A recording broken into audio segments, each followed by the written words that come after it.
Good morning. It's June 2nd. Joseph is in Little Rock today, awaiting little brother's marriage.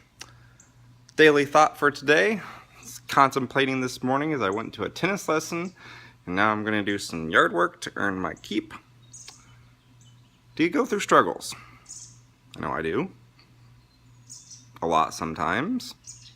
Many times I put more emphasis on my struggles than should.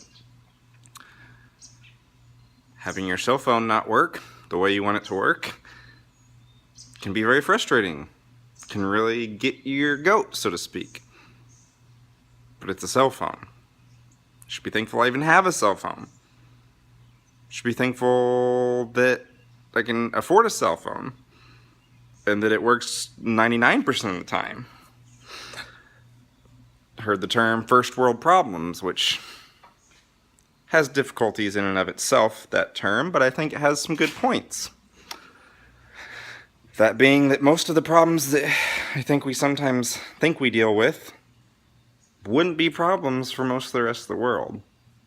That being said, we also deal with legit problems. People getting sick and dying, losing jobs. And so we go through struggles. Jesus says in John chapter 16, I tell you these things to give you peace. In this world you will have trouble, but take heart, I have overcome the world.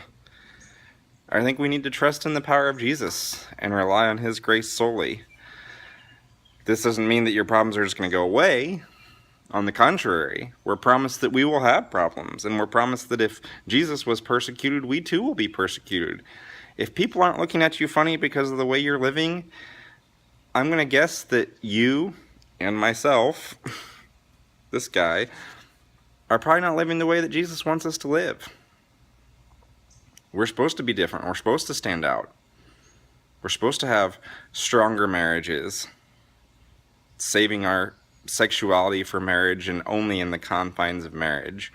We're supposed to be honest, humble, generous, and above all, we should be loving.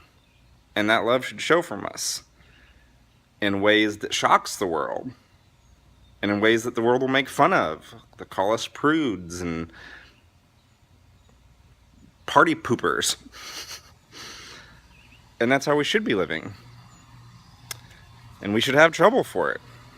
We shouldn't be popular because of our Christianity. We should be rejected by the world's wisdom.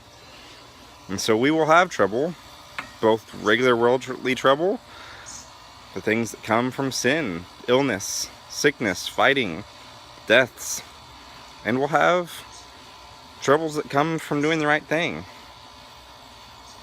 And Jesus does not promise that He will take all those away. Sometimes Jesus will miraculously take them away and show us that He's present. But many times we'll go through those things, and Jesus promises that He's overcome the world. And so we have peace in Him. And in the end, on the last day, Jesus will come again in glory and remake this whole world. And there will be no sin, there'll be no suffering. He will wipe away every tear from our eyes. I'm looking forward to that.